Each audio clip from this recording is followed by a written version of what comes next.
event. I'm sure Ms. Ivanchek, our superintendent, will speak to it later today, our barbecue and bingo.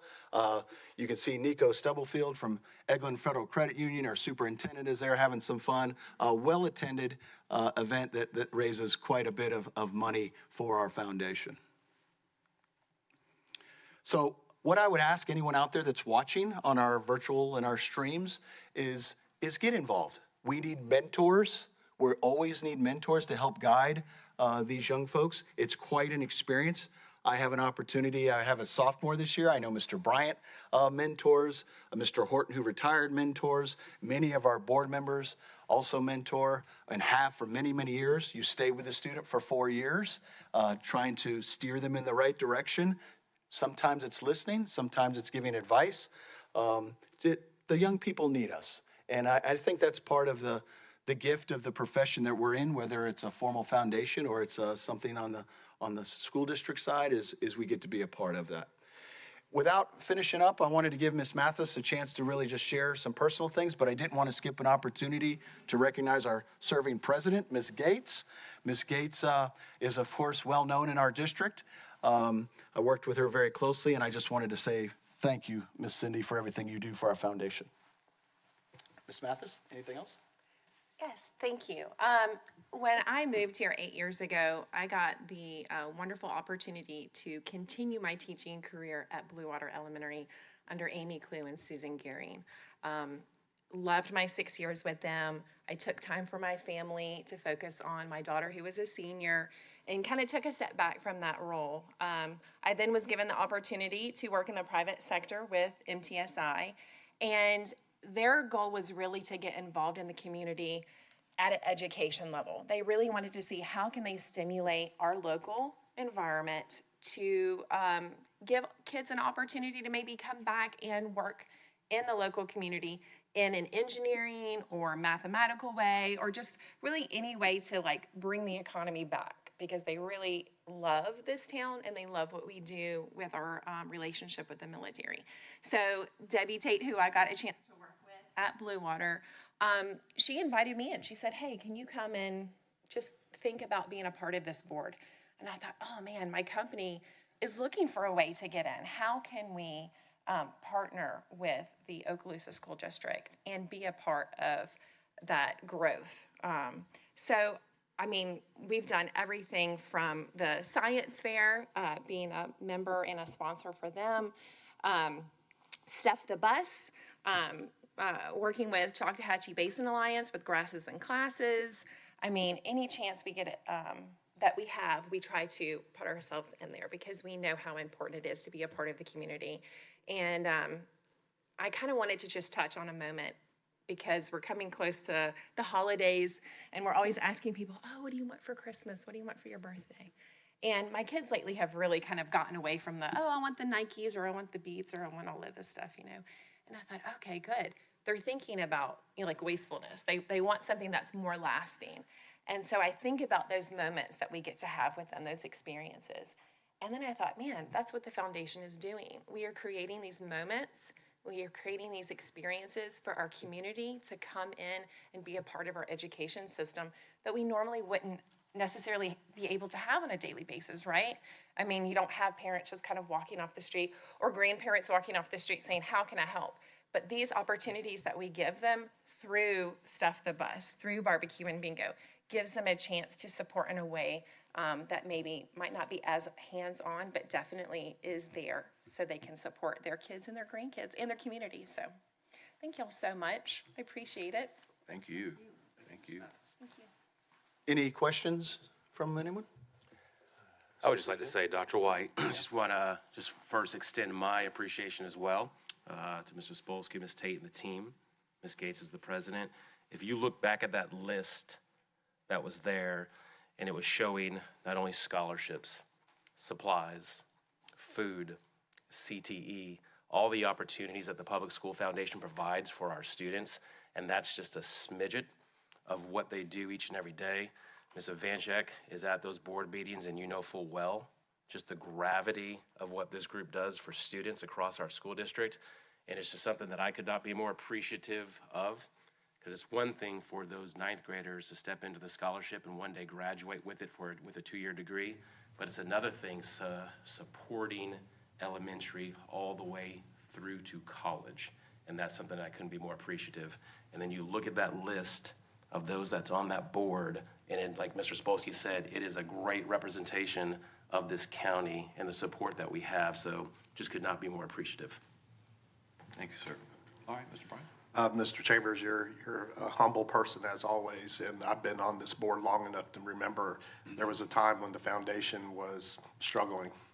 And I think under your leadership and appointing the right people to be a part of that, Ms. Gates is out there, Mr. Horton, many other people who within the community who said, hey, we're not going to let this fail. And now look at it, it's very vibrant, very healthy, all the things that we're doing.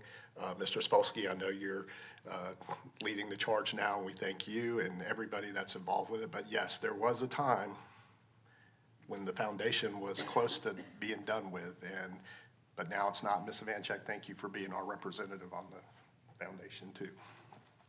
Thank you, Mr. Bryan. Well, you know, I got to say something. Yeah. It's an honor to be on the foundation. I've enjoyed it. It's a lot of fun. You know, we're living in a time where people volunteering has kind of gone by the wayside, to be honest. And when we have our foundation meeting, seeing so many community members come in there on, you know, because they want to, and they're so enthusiastic about what's happening with our school district, and they're giving of their time, their personal business day to come to that and to show up at all the events.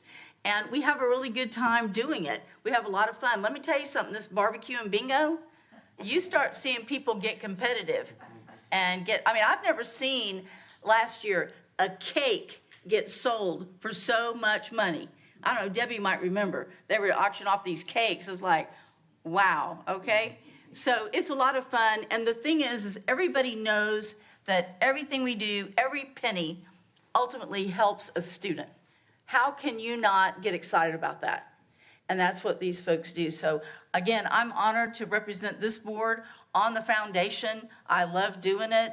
I get excited when we're doing things. Even in the summer, when Debbie calls me, I go out and do the Stuff the Bus. It's about 110 degrees, but it's exciting to see all those things that doing. So yes, it's doing very well. I would say our foundation would be a model to those throughout the state if they're looking at getting something started or doing it. And I don't know how many foundations there are, but certainly with the leadership, our foundation's doing it right. And then again, ultimately, for so many students are benefiting. So good stuff. And I love having it in paper, all the things that we do. We have this up here. It's good to see the expansion of so many things that we do. So thank you. Yeah. Thank you, Ms. Ivanchek. Colleagues, anything else? Just one quick thing. So if you can't support by volunteering or giving money, you can buy a license plate. And the Support Education license plate actually money does come back to the foundation for that. So I know a lot of us have them. They have two kind. One's pretty basic, but then another one's pretty cool. It kind of shows off the Florida beaches and all that. But yeah, when you're renewing your tag next time, get a Support Education one. It does help our foundation out. Okay, very good, very good. All right, well, thank you for that report, Mr. Spolsky. And colleagues, we'll go back to the agenda now, and we're on committee and staff reports, and we're on 6.1. In-county travel paid for September 2025 by Ms. Perry, Chief Financial Officer. 6.2, out-of-county travel paid for September 2025 presented by Ms. Perry. 6.3, quarterly report, service agreements under the $10,000 threshold for internal and budgetary funds presented by Mr. Wyndham. And then 6.4, Okaloosa Academy basic financial statements and supplementary information for the year ended June 30, 2025, presented by Ms. Perry. All right, that takes us to consent agenda. 7.1 is approval. 7.2 is approval of the minutes of the student disciplinary hearing of October 13, 2025, minutes of the workshop meeting October 13, 2025, minutes of the regular meeting October 13, 2025, and all recommended by the superintendent. 7.3, appropriation of District 2 School Board Member Capital Outlay Funds to Choctawhatchee High School for risers in the amount of $3,000, presented by Mr. Parker Destin and recommended by the superintendent. 7.4, appropriation of District 2 School Board Member Capital Outlay Funds to Richburg School for windows in the amount of $11,644.90, presented by Mr. Parker Destin and recommended by the superintendent. 7.5, appropriation of District 4 School Board Member Capital Outlay Funds to Richburg School for windows in the amount of $11,644.90, presented by Mr. Tim Bryant and recommended by the superintendent. Dr. White, if I can sir. comment on 7.4 and 7.5. First of all, thank you, Mr. Destin, for helping with this. For those that might be familiar with Richburg School, it's one of our oldest schools.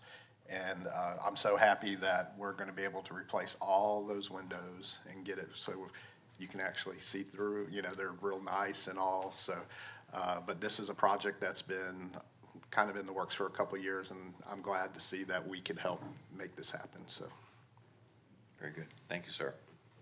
All right, 7.6, request to advertise the public hearing for new school board policy 02-22, risk management claims settlement, presented by Mr. McInnes, to return to the board and recommended by the superintendent. Mr. Chairman, you have Sir. a slight revision to the policy. It's on the desk this morning, so that's the one that we'd be requesting to advertise. All right, colleagues, you have that red line there in front of you. Thank you, Mr. McInnes. Then 7.7, request to advertise a public hearing for revision of School Board Policy 06-33, administrative leave, suspension, and dismissal of employees, presented by Dr. Lee Hale, Assistant Superintendent, and recommended by the Superintendent. 7.8, request to advertise a public hearing for revision of School Board Policy 08-09, duties, ethics, professional conduct, presented by Dr. Hale, Assistant Superintendent, and recommended by the Superintendent for approval.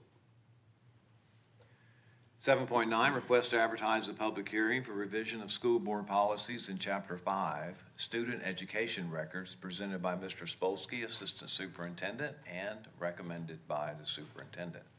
Mr. Chairman, Yes, sir. I have a few words on 7.9. Okay. So as I was reading it, I got down to page 6, and it's in section D. It says category A, information consists of, and then 2 in there it says authenticated birth date, place of birth, race, ethnicity, and sex, where they're adding ethnicity. So I wondered about that, and so I'm gonna get on my soapbox here a little bit. So I have an issue with that.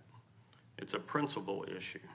And so I talked to our lawyer, and first off, it wasn't in there before. We're adding it to the policy. I want to know why. And 2, I was informed, basically, it's because it's a requirement of the Florida DOE. And it's required to include race and ethnicity information as mandated by the Florida DOE and state law. And so then I started looking a little bit more. So what is ethnicity? I mean, examples of the ethnicity. Hispanic, Latino, Irish, Jewish, Chinese, Japanese. Why? Why do we need that? And why is a requirement? I mean, it's a requirement for us to do because it's a state law, but it's a principal issue. There is no need for any branch of government to know my ethnicity. And that's my personal belief. And I mean, why do they need to know if I'm Jewish or not? You know, a government is a group of people making decisions for the masses. And I really believe that shouldn't. Now, I want to state a fact that I fully support our Florida DOE. I think they're doing a fabulous job, and I'm a huge supporter of Governor DeSantis. He appointed me. And I don't like this ethnicity thrown in there. I would like to know the reason why. And if it's of a statistical nature where they want to track it, I question that because here it says that it's voluntary, okay? It's based on self-identification by the student or their parents, as detailed in the FDOE guidance. I don't find it, so if it's voluntary, therefore the statistics are skewed, so you can't even get any good information for it if you don't know who's, providing that information or not. So, I'm in a catch-22. Fully support FDOE and our state government, but it's a principal issue for me that I would not want to see on there. So I have to vote my conscience on it, saying I don't think it's needed. I would like to learn more about it. I just learned about that this week, so I'd like to learn more about it and see their reasoning behind it. So I just wanted to bring that up. If it came down to a vote for me, I would not support it personally, based on principle. I don't want to get in a fight with DOE or the state because I'm a huge supporter, and I think our district is great, and our schools throughout the state, we're examples for the whole nation. But I see no reason for anyone to know if I'm Irish or Jewish. I don't see any feasible reason. Now, I'm an open book. I can be changed. My mind can be changed on it, but I wanted to express that to my colleagues that I have a principal issue on that. So is that required on this form for them to answer that, or is it optional? From my understanding, it's optional. Does it say that? The inclusion in the policy is required because we have to follow the state law, and Mr. Hiley and I have discussed that, and he's following that part of it. But it's my understanding there's a reference to voluntary. I haven't looked exactly to see how the forms are filled out. But in regard to the language in the policy, it is consistent with the state statute, which our policies have to follow. But they can refuse to answer that. Right, yeah, okay. So do we know who we could contact to find out what like you said, is it statistical? Why is it on there? Is there a way we can find that out? I think that'd be a request to the DOE because it's part of their rule. Okay. And we can have staff look into it. Not say that this is the answer, but more times than not, what comes from the DOE is an enaction of state law. But we'll look into that. And it may be coming down from the feds even. I don't know. It just popped out at me. We're adding it, but why? All right. We'll find out about that more specifically. Okay, right. so does that mean Well- we're going to pull this off? Or, Well, I can confirm for you, it's part of the state board Okay. rule and the statute, so I couldn't recommend pulling it off Okay. because we're just trying to update the policy consistent with the law. okay, And as you know, colleagues, this is a request to advertise a public hearing, right. okay? And so that's why it's on consent. Okay, anything else? Okay. 7.10, request to advertise adoption of a new job description for Director 1, Human Resources, presented by Dr. Hale and recommended by the superintendent. 7.11, request to advertise a public hearing for the adoption of a new job description for Associate Director Curriculum, presented by Dr. Hale and recommended by the superintendent. 7.12, budget amendment number 1, fiscal year 25-26, presented by Ms. Perry, Chief Financial Officer, and recommended by the superintendent. 7.13, monthly financial statement for September 2025, presented by Ms. Perry and recommended by the superintendent. 7.14, invoices to be approved for payment, presented by Ms. Perry and recommended by the superintendent. 7.15, school donations, presented by Ms. Perry and recommended by the superintendent. Mr. Chairman? Yes, sir. I'd like to point out, as usual, but right now we are over $250,000 raised. We're at $255,309.16. Shout out to last month to Legacy Vacations, who did $4,000 for the Superintendent's Thanksgiving Meal Initiative. So our community does awesome work. Yep. All right, thank you, sir. All right, 7.16, payroll warrant register and accounts payable warrant register totaling $63,115,534.98. Self-health insurance claims and fees totaling $3,471,981.59. And bank transfers totaling $30,050,000 for September 2025, presented by Ms. Perry and recommended by the superintendent. 7.17, approval of stream order form to offer optional financial app for employees, presented by Ms. Perry, Chief Financial Officer, and recommended by the superintendent. I'd like to speak to that. Okay? I am so happy to see this opportunity for our employees. For a long time, some employees have requested different pay schedules, which of course puts an extra work on our other employees that do the payroll. But this way, to me, everybody gets what they need without putting a burden on our financial folks here in the district. So I'm excited to see this opportunity. And of course, thanks to technology, we'll be able to do this. So I'm hoping that a lot of the employees will take advantage of it. And Dr. White, I'm so glad that you mentioned that, Ms. Ivanchik. As this board knows, this has been a discussion for years, I think from the union as well. And to have the opportunity to allow employees to, in essence, create their pay structure throughout the month, I think that that's a positive thing. There's so many other details within this that's going to be a benefit for employees. I want to thank Dr. Hale, who has done a great job, and Ms. Perry, who's done a great job in researching all the different options for allowing this type of structure to be in place. It took a lot of time and effort, but that's just great work in doing this for our employees, and just again, also to the union helping with this as well. Very good. Okay.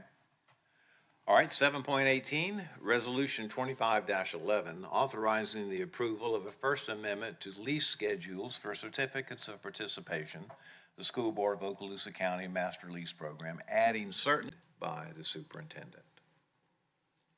Okay. Yes, ma'am. I'm Go sorry. ahead. Sure. All right, I just want to state just for the record, to be transparent, that for the public that who sees this,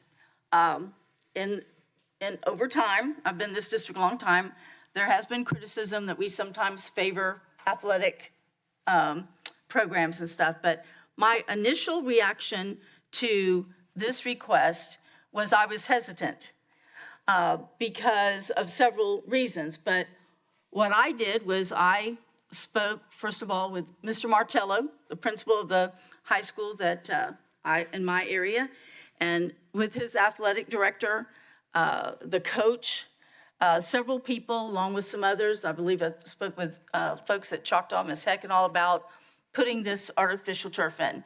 I was concerned about safety, which I've been given some information that disputes my concerns, so that's good. I was concerned about at a time when some parts of our, finances are tight. I wanted the public to understand how we could make this kind of big investment. But now that I'm looking at it, first of all, you've heard the term a perfect storm. Well, this is actually a perfect opportunity. A lot of things came together to make this a perfect opportunity in that we were able to have that savings from our COP. And one thing that's great is that we did not have to decide, do we start with Baker? Do we start with Choctaw? Who do we have to pick and choose to get these fields done? We can get all 4 of the high school fields that are now regular turf to this. I think that's great. And I also want to remind our communities that in Okaloosa County, this is not strictly a sports arena. Our stadiums are used for a lot of different purposes, including graduation, certainly more sports than football. We even have community events in our stadiums. So by putting this turf there, while it's a big initial expense, we're going to be saving a lot of money in the long run, and also easier to maintain those fields for the safety of our students playing on them and for our other students and community to be able to utilize them. So I want people to understand when they see this, There's been a lot of thought and planning going into making this decision to spend this amount of money on these stadiums. So, like I said, I was hesitant, but it now has my full support after doing my homework and speaking with others, because I think it's going to be great for our students and our school district in the long run. Yes, ma'am. Anything else, colleagues? All right, okay. That was 7.18. 7.19, tag-on bid purchase over $50,000 to Polar King International, presented by Mr. Wyndham and recommended by the superintendent. 7.20, 2025-2026 uniform statewide assessment calendar, presented by Ms. Lightbourne, assistant superintendent, and recommended by the superintendent. 7.21, quarterly school safety compliance report, first quarter 25-26 school year, in accordance with Rule 6A-100184F, presented by Mr. Danny Dean, Director of Safe Schools, and recommended by the superintendent. And Dr. White, I just want to thank Mr. Dean and his staff, as well as the principals at the school, administrators, teachers, as you know, with new law as it pertains to the safety of our schools, which is paramount. There's a lot of expectations. There's a lot that also has to be done. So just to very much appreciate the work at the school level and Mr. Dean and his department who are leaders throughout the state. I just appreciate that work. Yes, sir. Thank you. Thank you, Mr. Dean. All right, 7.22, renewal of agreement with TSA Consulting Group for administrative service of OCSD 403B, 457B plans, presented by Ms. Cato, Risk Management Director, and recommended by the superintendent. Mr. Chairman, I have Yep. So if you looked at that in detail, you know, that's already happened. It was July 1st.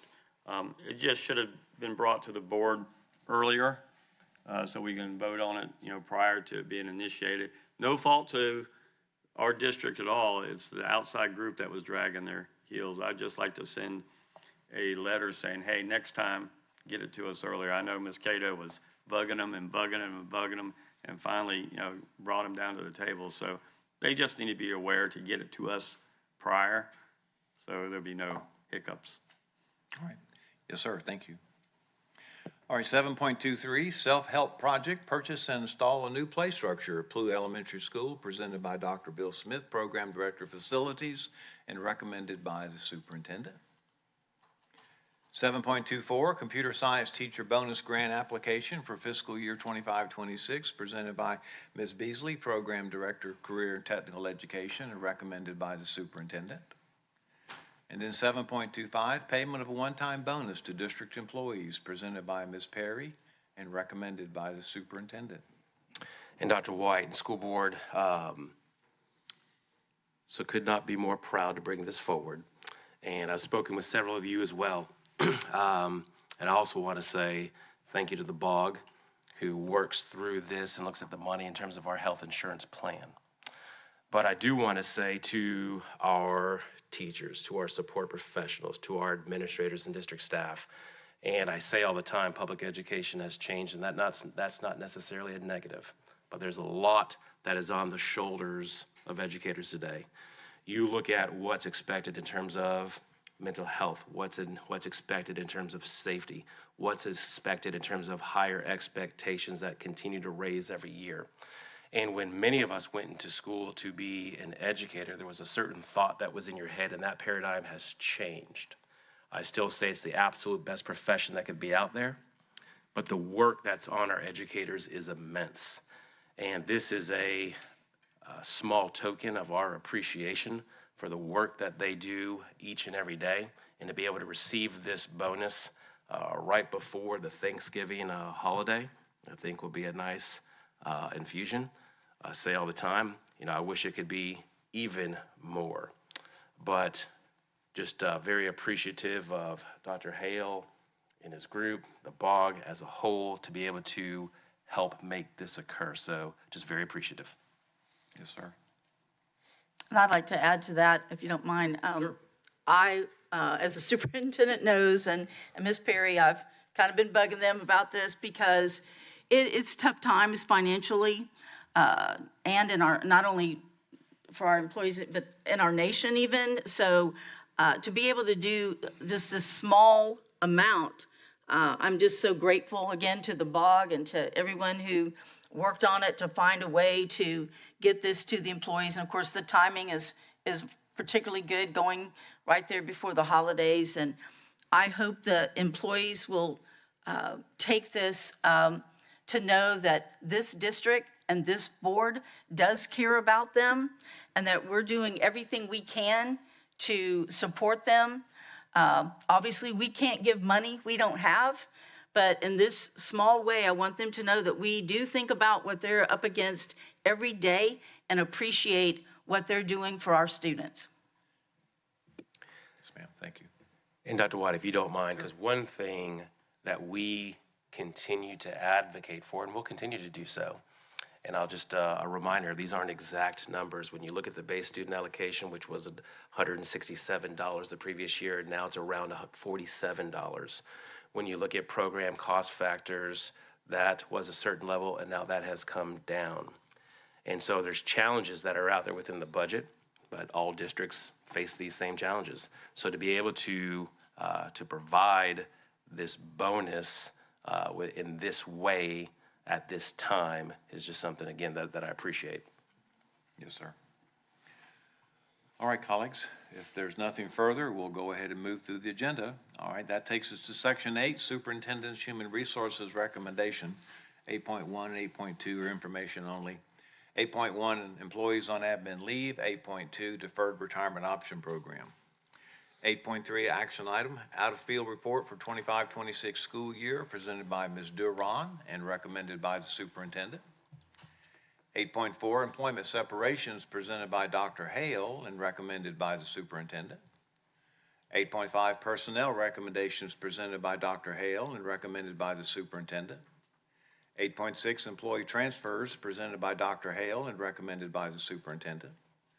8.7, reinstatement reimbursement of sick leave due to line of duty illness, injury, medical examination, presented by Dr. Hale and recommended by the superintendent.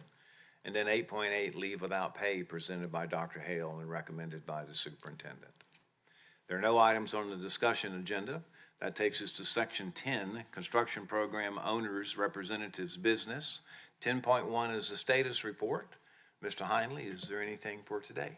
Nothing today. We'll have that report at the next board meeting, the first one in November. All right, thank you. All right, a couple of action items. 10.2, tag on bid purchase over $50,000 to AstroTurf Corporation, Choctawhatchee High School, Niceville High School, Crestview High School, and Baker School, presented by Dr. Bill Smith, Program Director of Facilities and Planning, and recommended by the superintendent for approval. And Dr. White? Yes, sir. We are going to have Mr. Meyer come up, and while he's coming up, I just want to say this. I do appreciate your words, Ms. Ivanchek.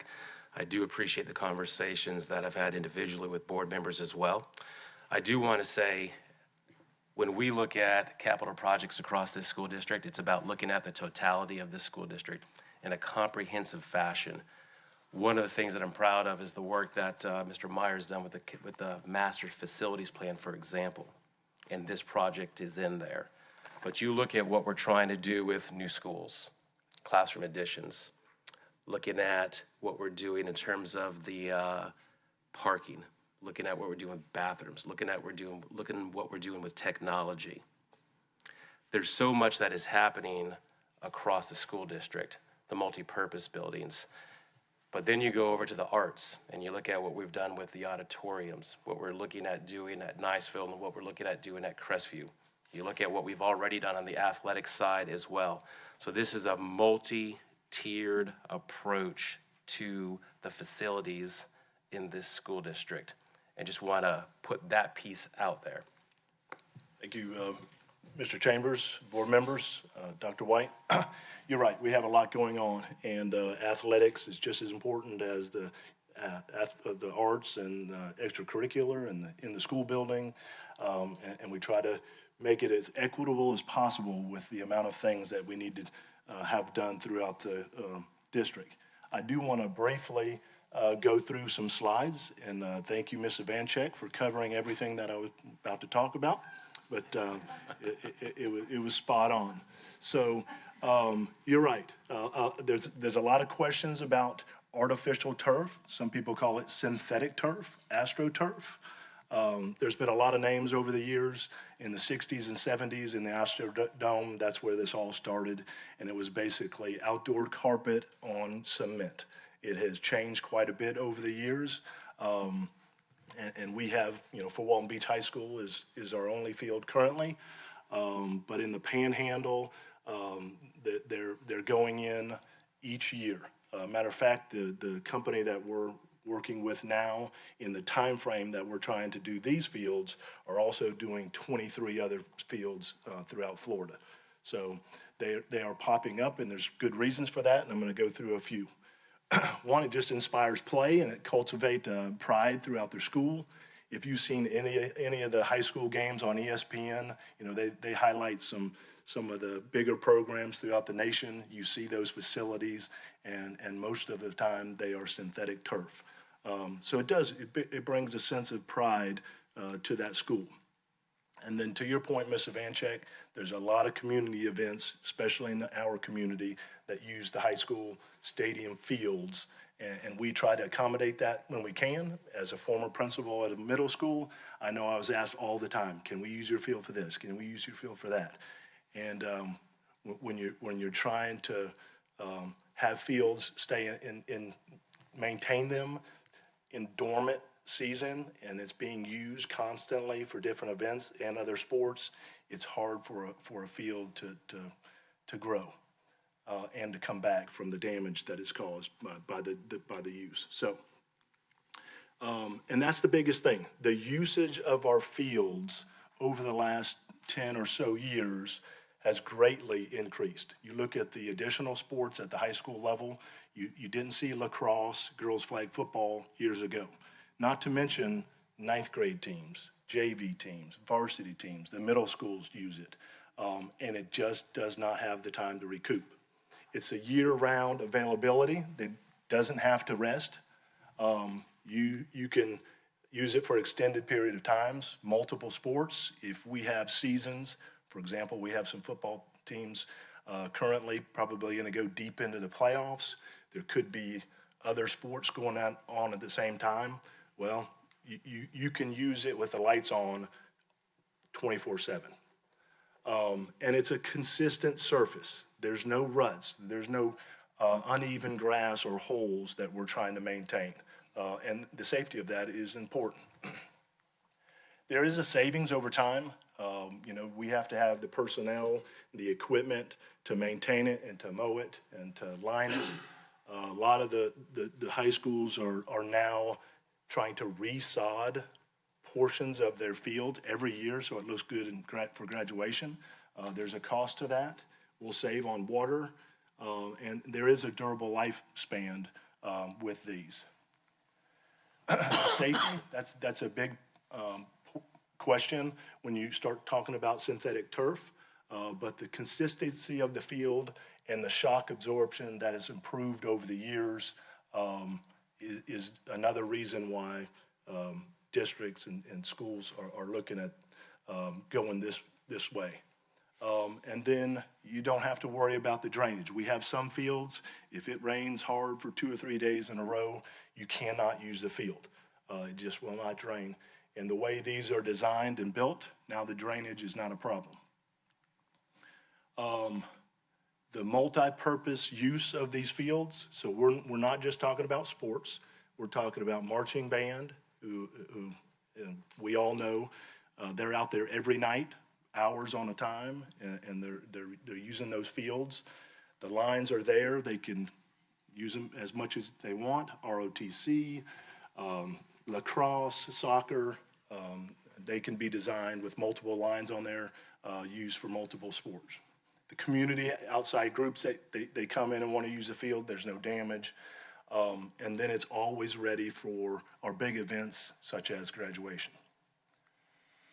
So, why do we want to invest in that? It supports equity. Athletes, they get a high quality, reliable field, boosts school pride, and it's going to be ready for our future. So those are just some of the highlights that we're looking at. I appreciate the high school principals being here. They were a big part of pushing this, and some of them have been working for several years on ways to do this, and we put our heads together and we felt like this was the right time. If you don't mind, Mr. Morello would like to come up here and just say a few words and his experience with his field and the usage. I think he's a good spokesman for all the principals. Mr. Morello? Yes, sir. Thank you. On behalf of the principal group there, we just want to thank Mr. Myers, Superintendent, Mr. Spolsky, Mr. Smith for recognizing this. And there's a lot of big reasons why this is important, but I think paramount to that is student-athlete safety. When he talked about the bare spots and the uneven surfaces, that's real. I'll go a little bit specific to Niceville alone with Ruckle using our field for football with freshman, JV, varsity. Girls soccer utilizes it quite a bit. Girls flag football, boys and girls lacrosse. We did some drone footage a couple years ago in about April when that finally ended up, and we sent it to Mr. Meyer to show him just how little surface is actually left on the playing field. So we're that group always begging for money to resod the field just to make it look presentable for graduation. But, this is Florida, so that base layer underneath that sod, it's sand. Sand is not a consistent surface. Sand is dangerous for kids to be running out there. In the last 2 years, 2 separate occasions, I was the admin on duty for a lacrosse game, and on 2 separate occasions, the officials came over and said, we can't start this game. There's hole here, hole here, hole here, and we've already been out there trying to fill all the holes. So we keep the John Deere Gator with fill dirt and a shovel, and you go out there and you fill it up. So you filled in a hole.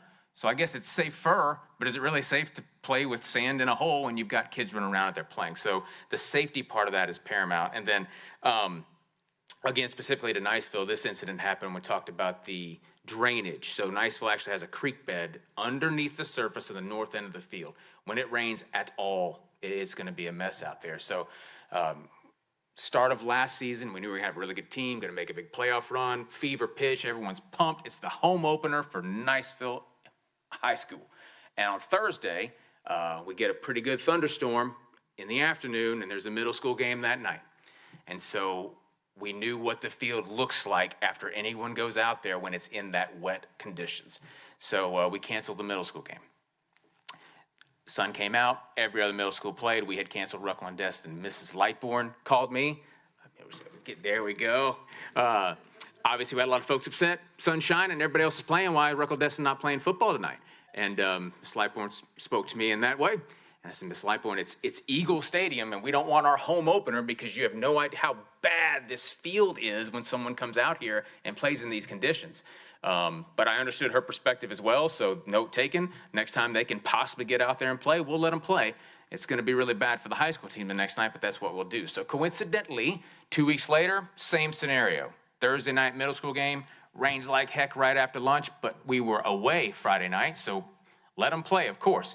So middle school plays, so the next morning, I hope you remember this, Ms. Lightbourne, next morning I go out there and I take a picture of what the field looks like at Niceville High School the morning after a game when you just had a half-hour thunderstorm the day before. It's 4 to 6 inch ruts everywhere, it's divots, it's mud, it's muck, and I take a picture and I send it to Ms. Lightbourne, who calls me immediately, and she says, that's a mess.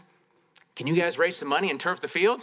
Am I right, Ms. Lightbourne? So the assistant superintendent in charge of curriculum even recognized, maybe you guys should put some turf down on those fields out there. So that being said, again, just thank you for recognizing the need for student-athlete safety to get a more consistent surface for us. Thank you. Thank you, and Superintendent, certainly I support this. In a previous time, I was responsible for trying to maintain an athletic football field and soccer field, and I know the difficulties of that. I often stood on that field with the golf course manager trying to figure out how to get rid of mole crickets that were decimating the field, and some of you know exactly what I'm talking about. So I support this, and I guess the one thing that comes to my mind, having had that experience, is that one of the unique things of Okaloosa County is that we have a full slate of athletics in middle school. And we have some middle school fields. And so I was just curious, sir, if there were any thoughts or any plans to maybe see about providing the same level of safety to those middle school athletes that we will to the high school athletes. So I just want to say this in a comprehensive manner, and I'm glad that you asked that question. And I'll go back to the master facilities plan. And we will continue to not only look at athletics, and I'm going to get to the question in a second, but we're going to continue to look at classroom additions as we go forward. We're going to continue to look at roofs. We're going to continue to look at air conditioning systems. All these things being important. You look at what's happening with Crestview High School with the parking. You look at what we're doing with the cafeterias that are being rebuilt, and then the cafeterias that were vacated, and now we're turning the majority of those into classroom space to add capacity. All part of a plan. You look at what we're doing with the arts, again, the auditoriums, all part of a plan, and then you look at the turf field that's not only for football, as you've heard, it's for all the other types of activities as well, part of a plan.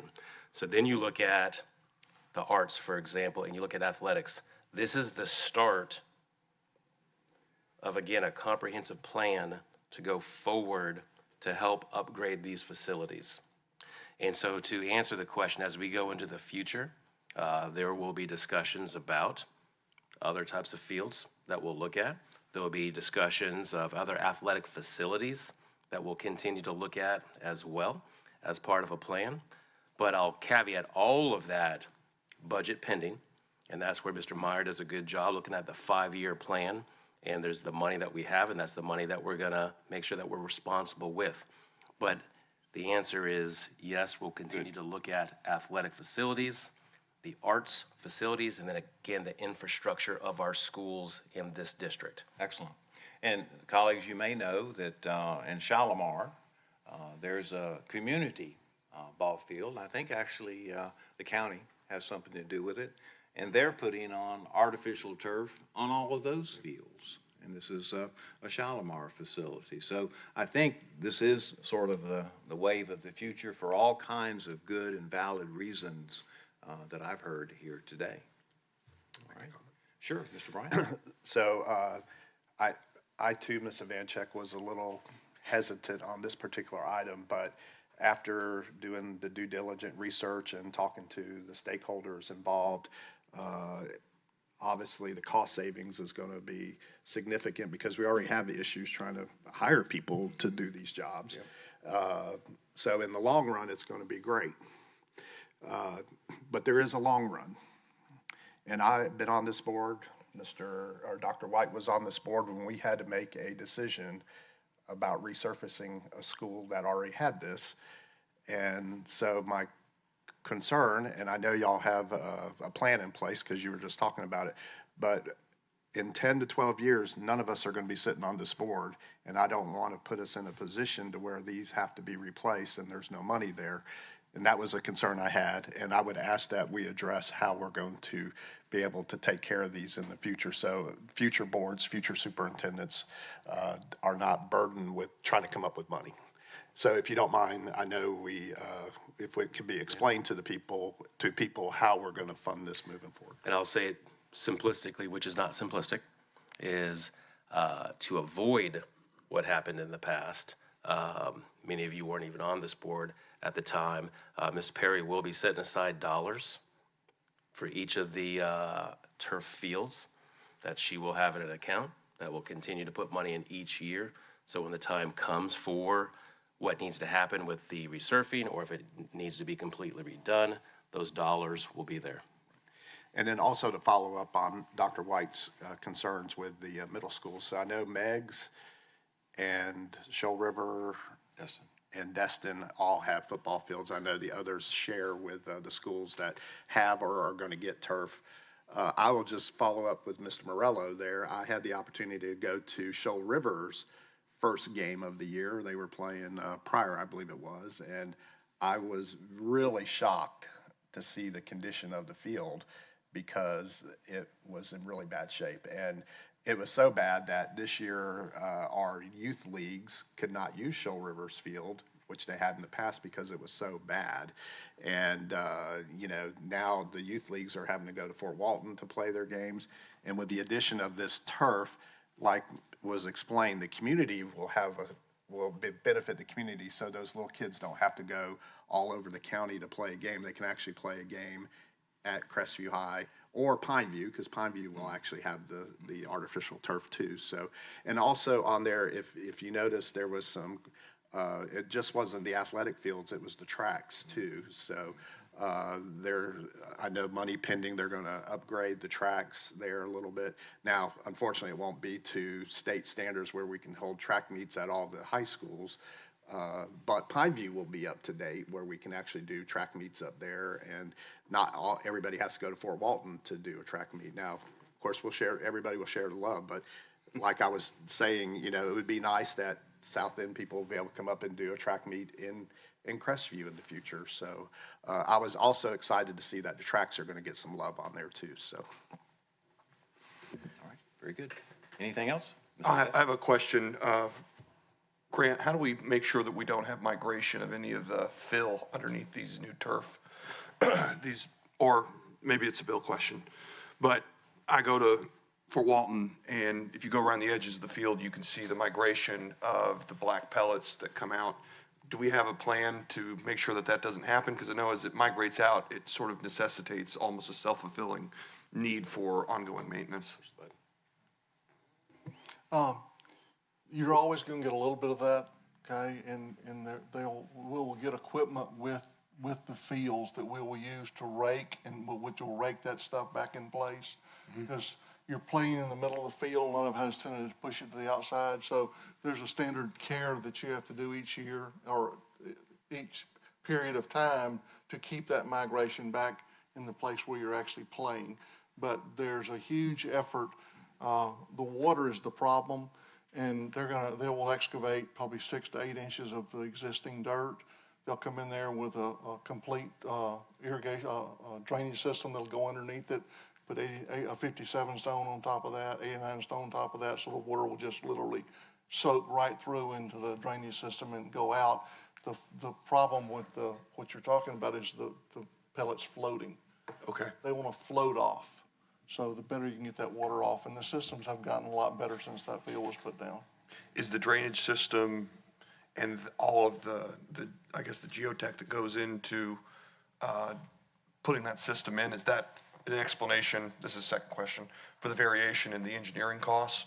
Because Choctaw's at 13.3, Niceville's at only 6,600, and then Crestview and Baker, the engineering services are estimated at 15 and 16. So Niceville, which does have, like Mr. Morello said, some drainage issues, what's the variation? Because the others are well north of 10 grand, 15 grand, but Niceville's only at 66.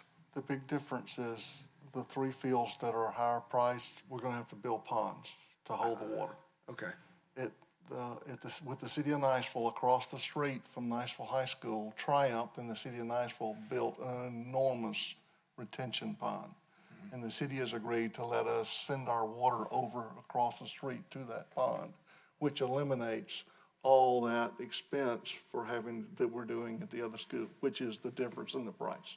I appreciate We that. have no stormwater problem at Niceville. Well, we do, because we have no place to put a pond on that campus. Right. So we're taking it across the street to the city facility. I appreciate that explanation. Thank you. Chairman, the only thing I've got is just a minor aside just to my fellow board members. Fort Walton Beach, of course, is not getting turf. This is a lot of money that's being spent everywhere else. I'm in full support of getting you guys turf.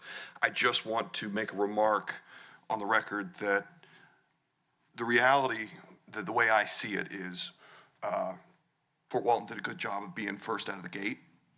We had some folks spend some real serious dough from the private sector to get us the turf. And what I'd like to see going forward, and I'll give you my reasoning why I think you should support it in the long term, of why you should help or at least prioritize spending money on athletic facilities at Fort Walton Beach High School is, last meeting we spent 30 minutes talking about declining enrollment, how we're in the competition with Liza Jackson for FTEs. We're in competition with Destin High School, and in particular, Destin High School students could be coming to Destin, and a lot of Destin High School students could be coming to Fort Walton. We get a percentage of them, because I know how these parents, I mean, they're my colleagues, they're my friends, I grew up there. They're making decisions on, why do I send my child to Destin High School, or do I send them to Fort Walton Beach High School? And a lot of it's coming down to the presence of a full high school experience that Destin High School cannot provide because they don't have the facilities. On a long enough timeline, that will change. Right now, a lot of parents are making the choice to send their kid over the bridges and brave through the traffic because we have better facilities, they're newer, and in addition to, of course, stellar academics, a lot of them are making that choice based on our athletic facilities. And we need some help with field house. We need some help with the baseball stadium as we move forward. And I would just simply ask for you guys to keep that in the forefront of your mind as we go, because we're in a competition with the only high school that we've got that's a charter in Destin, and Fort Walton Beach is at the forefront of that competition. And we need the help to make sure that we stay competitive over the next several years. So I'll leave it at that. Thanks. Thank you, Mr. Destin. I do have a question about the field at Fort Walton. It's how old now? Over a decade, both decade. 50 years. So let's back up for a second. So just because the question's posed. Come on up, Mr. Meyer. So the field, in terms of the new turf that was put down when? 2017. Okay. Which I think the district paid for, right? They did. Which the district paid for, right? Yes, sir. The district paid for that. Do you know how much that cost? $425,000. Which is, to Mr. Bryant's point, something we got to make sure we don't set ourselves up for, right? Correct. Okay. But I thought you were saying when that stadium was built, that was private money, right? It's a mix. Not entirely. Okay, so the field, the district paid for at the tune of 400, is that what you're saying? No, When it was what? first installed, it was, I think, When did it first go in? So 10 years before, around 2007, and I could be off by a year or two. Okay. And so I just want to say, so obviously there was the enormous generosity of an amazing supporter to Fort Walton Beach High School and to this district, which made turf possible at Fort Walton Beach High School. Then fast forward a decade, and I think there were certain expectations, maybe of money that was going to be set aside. This board did a great job, and by this board, not everyone was on the board, but this board helped make sure that there was a new turf because that other turf had run its course. So that was back in the 2017 timeframe where that decision was made. And so now, of course, here we are today in 2025.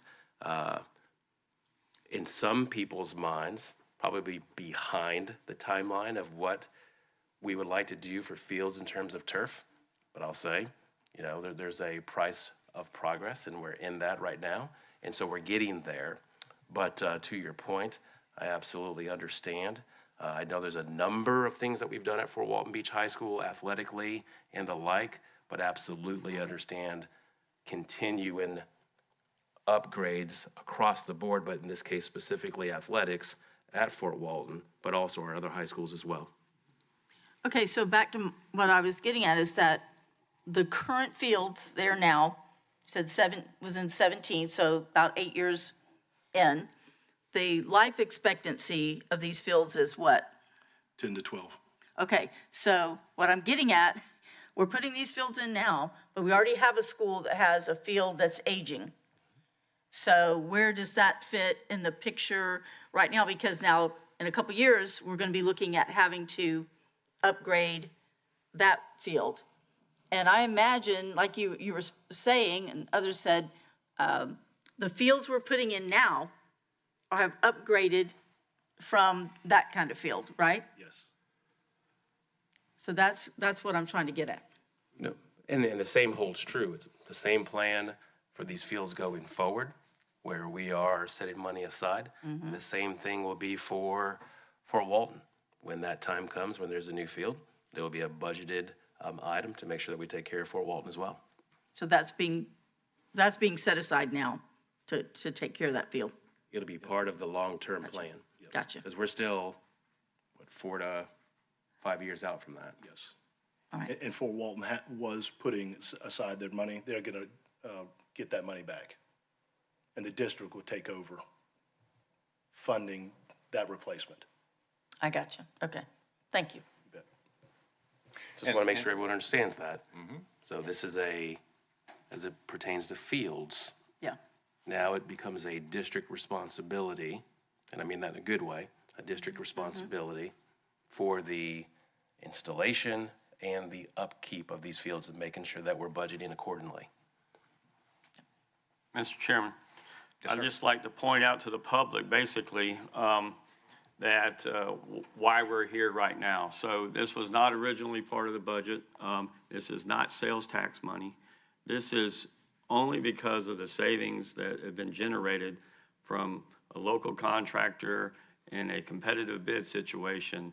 After we got our bids and validated everything, come way under, and was available for us to do this. So no sales tax money, all pure savings. It plopped in our lap, and they're doing a good job with it. So, and one of our main jobs is fiduciary, right? So this is a beautiful thing. And to that point, the likelihood would have been, we would have done one high school this year, we would have done another the next year, so this would have probably gone over about a 5-year period, and we were able to do it in one fell swoop. Yes, and we didn't have to get into picking and choosing who do we start with and all that. Niceville. That's what I was saying. No, why not Baker? We're gonna start at the north, right? And that's what I was saying in my initial comments, is that, this is a perfect opportunity that's come together because of what you said. That opportunity is just good timing, and that's why it's a good thing to go with. Okay. Anything else, colleagues? All right, let's move on. All right, 10.3, TPM Program Number 6, Task Order Number 39, Scope Modification Number 3, GMP Okaloosa Technical College New Parking Lot, presented by Dr. Smith and recommended by the superintendent. And then lastly, 10.4, Program Number 6, Task Order Number 38, GMP for District-Wide Fine and Performing Arts, Niceville High School Band Room Addition, presented by Dr. Smith and recommended by the superintendent. Can I go back to Sure. 3? 10.3. Right? So, Ms. Cato's here. That's going to cover that parking lot area for the new medical building, right? I think that's good. So we're keeping that in consideration when they're going in there about having to build at that corner. Correct. That's great. Thank you. All right. I would like to comment on Sure. 10.4. All right. Which goes to the point that we are investing in our arts. So I know this is on for Niceville, but Crestview they're expanding their band room some. So we are making an investment in the arts as well, so. And again, glad you're saying that. And I'll just say this is a good problem to have. If you go back prior to the half-cent sales tax, as you know, you remember what the capital budgets were like. Now, with the half-cent sales tax and a stronger capital budget, we're able to do projects, again, across the board, from facilities to infrastructure to arts to athletics across the board. And all of that allows us to offer all of these wonderful opportunities to our students. Yeah, that's right. All right, so that brings us down to section 11. Mr. Attorney, your business, sir? No report. All right, Superintendent, your business, sir? Yes, sir. We have a few things in a couple presentations. I Okay. do want to point to the capital master facilities plan that was passed out to each, and we've referred to it. But also what's in here is the 5-year plan for schools as well as the 10-year plan for schools. What's in here are the half-cent sales tax projects that are completed and those that are ongoing or in progress, and then also some of the capital projects as well. What's also in here are middle school athletics and high school athletics in terms of where we are and where we're hoping to go as well. This is a fluid document. All of this is subject to budget, to dollars that come in. So each year, Mr. Meyer is tasked with making sure that we update this capital master facilities plan. You'll see many projects will roll forward because it's part of the plan. But if budgets adjust either way, this will also adjust. So just want to bring that to your attention. Also just want to congratulate Dr. Donna Kelly, who last week was in Washington, D.C., where she was receiving the National Distinguished Principal Award, one of 43 principals across the country. So you think about that, that's, you just look here in Okaloosa County, to be one amongst our 38 principals here is absolutely amazing with the caliber of principals we have. But then you take that across the nation, and again, just could not be more proud. This started in 1984, and so it's been in existence since then. So just very proud of Dr. Kelly, and specifically representing Northwood, but also representing Okaloosa County. So just could not be more proud. Also want to congratulate some students at Niceville High School. There's what's called an AP capstone project. And there's 3 students, which I'll mention their name in a second, but when you take certain AP courses, there's a compilation of things that happen over time, and then you have to be able to produce a product at the end of its time for these AP courses. And these students received the AP Capstone Award. There's Hannah Lara Shookhart, Brooke Arbick, and Jessica Berry, and they all received national recognition for this AP Capstone Award.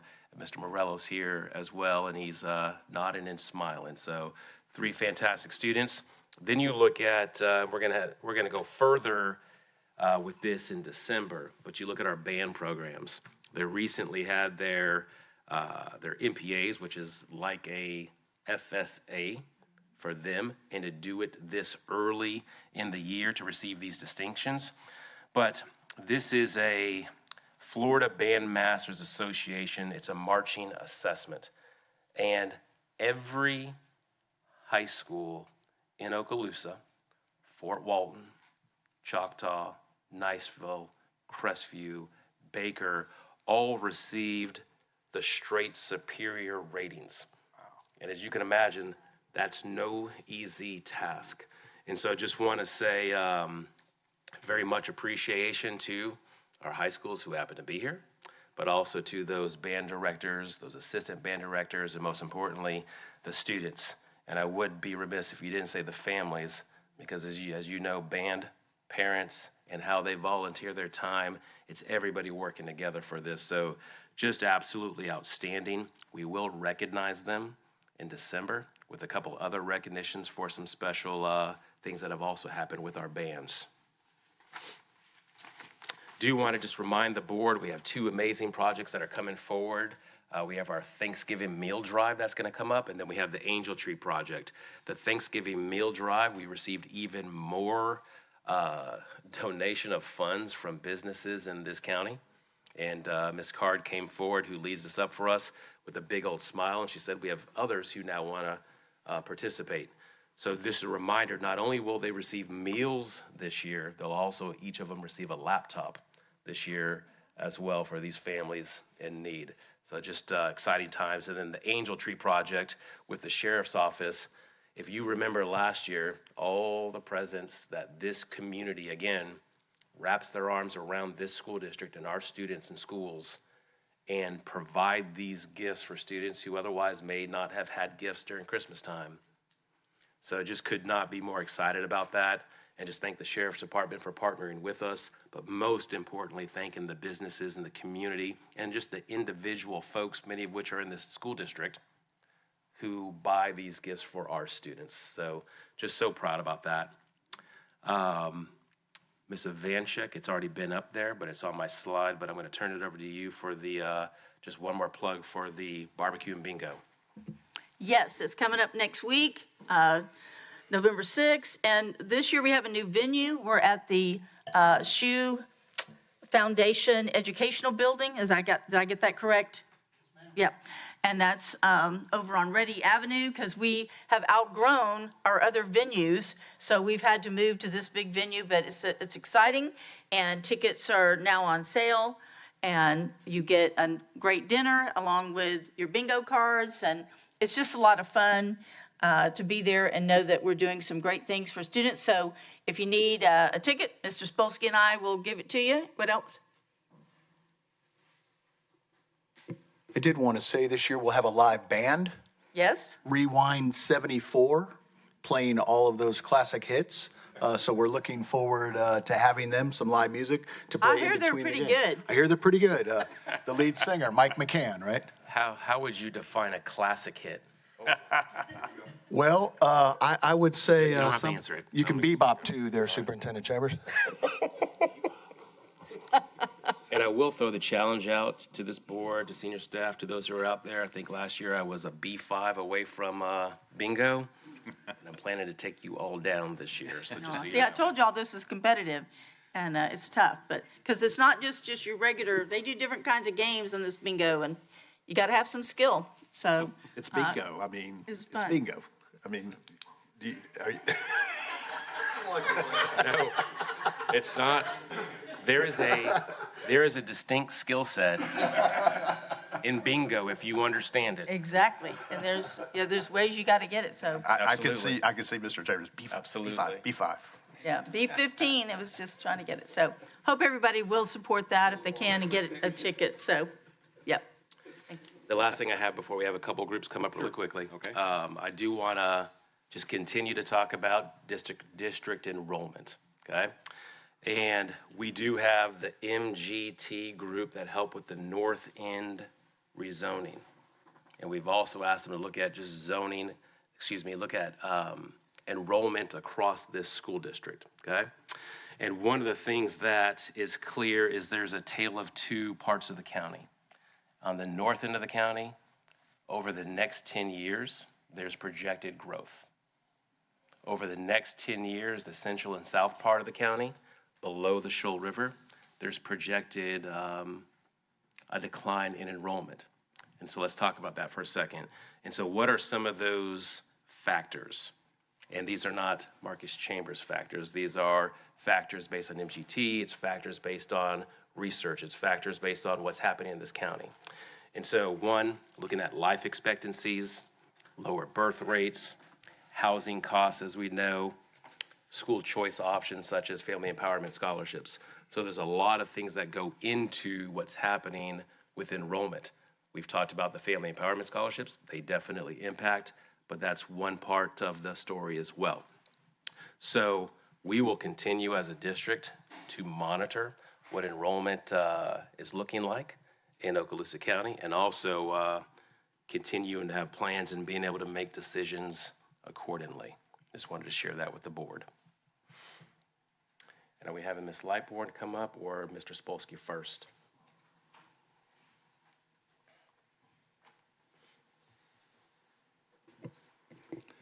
Just wanted to, take a couple of minutes and review the zoning work and some of the tasks that we accomplished as we went through sharing that information with our North End partners. As Mr. Chambers just mentioned, everything north of the Shoal River is experiencing growth. The infrastructure, the strip malls, the Publix, the Dollar Generals, all of that is going up, the sewer taps.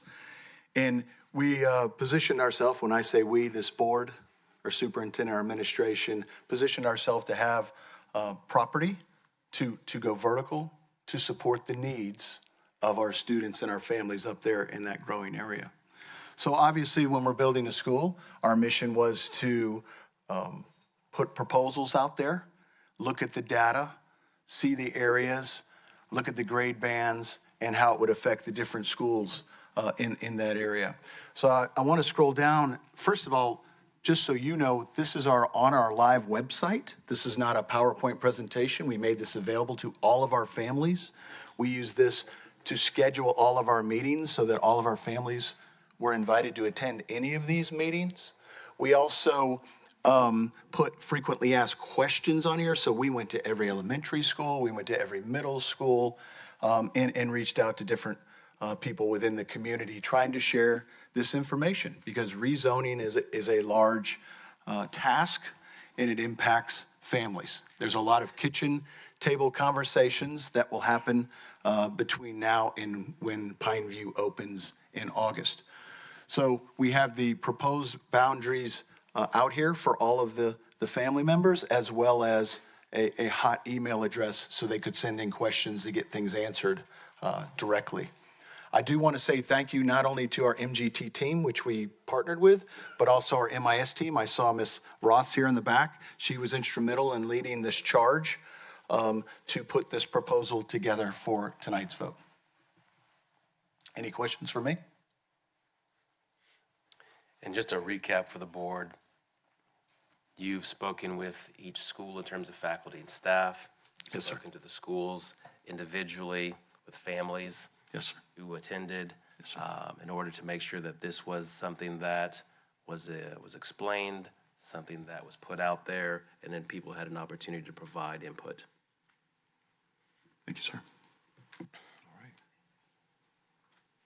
Ms. Lightbourne?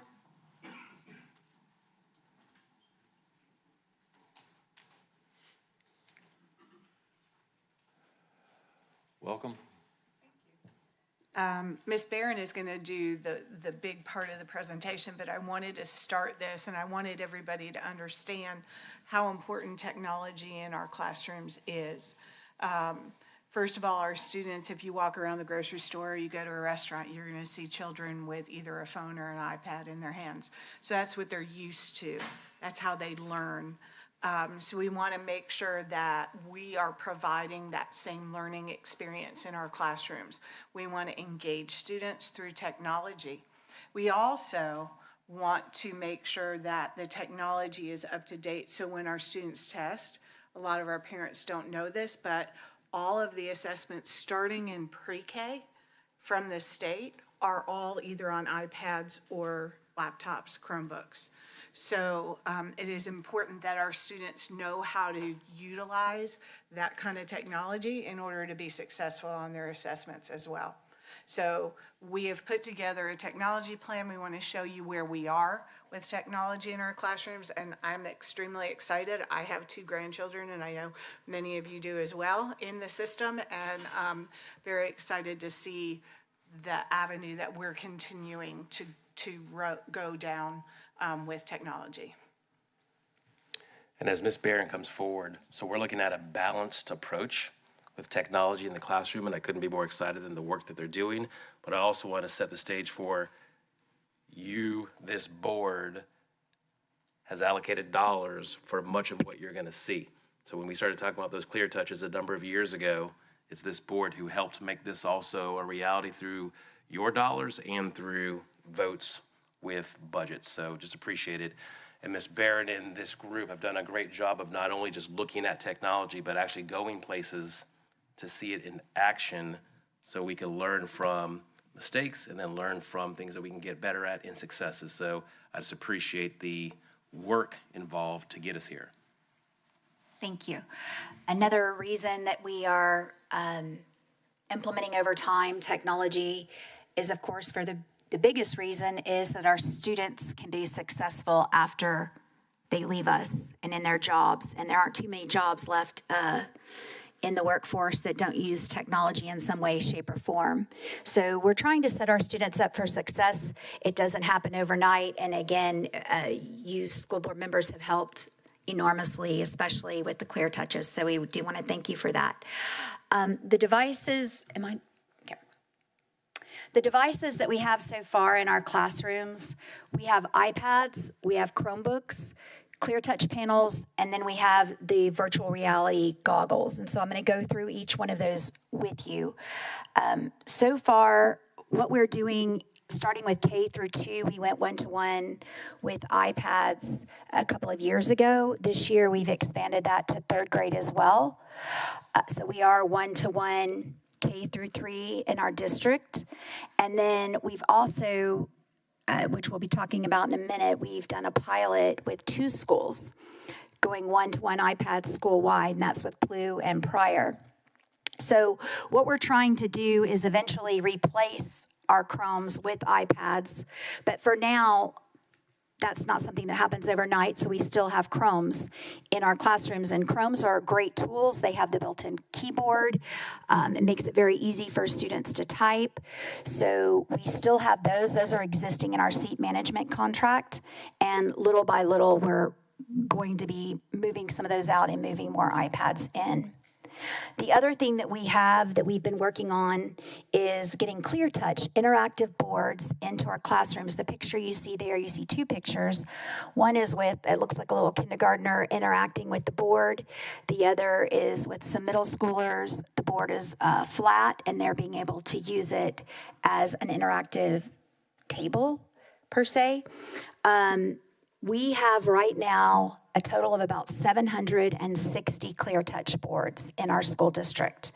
A large amount of those are due to school board members giving allocations to schools. We started that about 9 years ago, and it took, some schools a little bit longer to jump in, and some schools jumped in very quickly. So over time, we now have some schools that are complete, meaning there's a ClearTouch in every single classroom. And those schools are Northwood, Riverside, Shalimar, as of October 25th, will be complete. Elliott Point, Longwood, Mary Esther, Pryor, Destin Middle, and Bruner. So all of those schools right now are complete and have a ClearTouch in every classroom. So that is so exciting.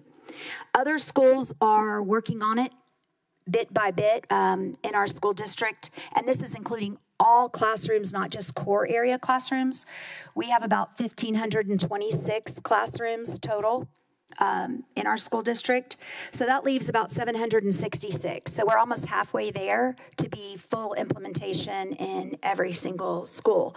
As we do the new construction sites at different schools, ClearTouch is part of the package that we put into those new classrooms. So that's another way that we've been able to get those. Curriculum, last year, over the past year and a half, we have provided the money with school district help and technology to put ClearTouch panels in all third grade ELA and math classes across the district, algebra and geometry across the district, foundational math classes across the district, and 9th and 10th grade ELA across the district. And those last year were our areas of concern. The reason that those areas were selected first and given priority is because they are the areas that we needed the most improvement according to our state testing scores. And I'm happy to say that those areas did improve. And so now we have new priority areas. So as we get more money and we're able to allocate to different subject areas, again, we'll be looking at data to drive those decisions.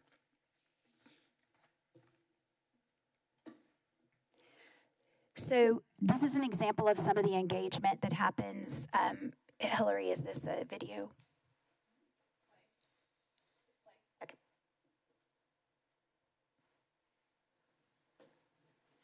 Okay, well, I'll just talk through it. This is a video of engagement. You can see how the teacher here is able to walk all around the classroom and immediately see if somebody needs help. Teachers are no longer tethered to the front of the classroom, as we used to call the sage on the stage, where all the kids were seated in rows and the teacher was stuck to a document camera and not really able to instruct while walking around the classroom. And in that video, you can see how students have what is on the board on their iPads, and then the teacher is able to walk around and immediately see if somebody is off track, if somebody is having a misunderstanding, where the teacher can stop instruction and then immediately address that concern versus not really knowing about the students in the back of the room and if they're comprehending what's going on or not. Also, the we do, I do, you do.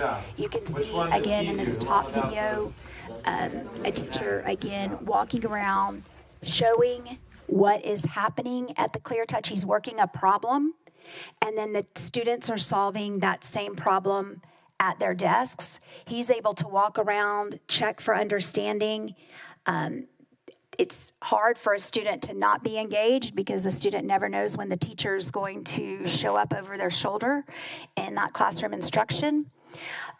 Down in the right-hand corner, you'll see a little kindergartner using the iPad. This is to show you that kindergartners don't have any problem using the technology. In fact, it's our teachers that we're having to train the most, not necessarily students, because these kids are coming to kindergarten and already knowing how to use iPads, and they're having no trouble with it. That was an ELL student. As he was working that problem, he eventually came to the right answer. He was putting words together on the iPad. So that's just another way that, and you can see that from the very youngest students to our higher level students, that iPads and the ClearTouch boards work seamlessly together, and it's engaging students. When we walk into classrooms now, we very rarely see any students who are not engaged. There's usually 100% engagement. Now, this one does need sound, Hillary. This is Public education has changed. a video regarding our Prisms VR goggles. This was initially a grant that we received from Florida Power and Light. They bought several sets of headsets for our students for math, and then the district, we added a science curriculum to that, so we have them in math and science classrooms across our district.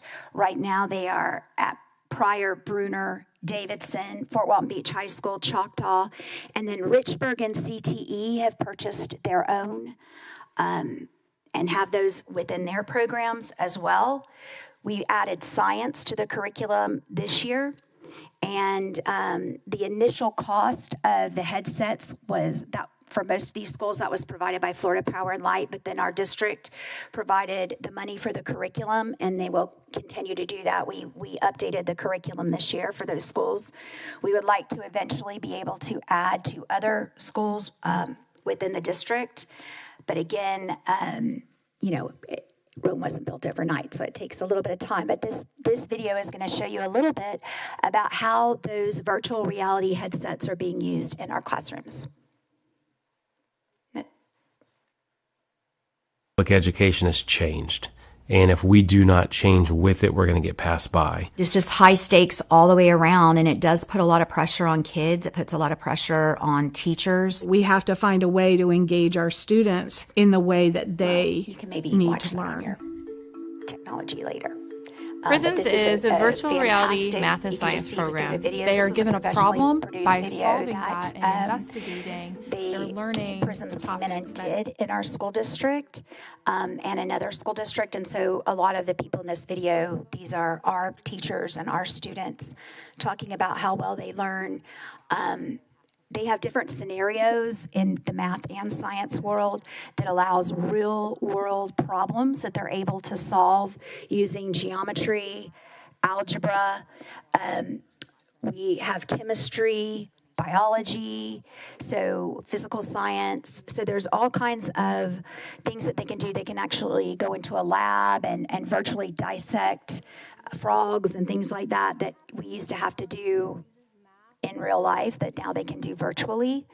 I've been in classrooms where I've seen handicapped students. That was one of my favorite things to see, was a student in a wheelchair who was using these and was able to interact and do all the things, just being able to work the handsets, and it just really opened up the world around that student who was in a wheelchair.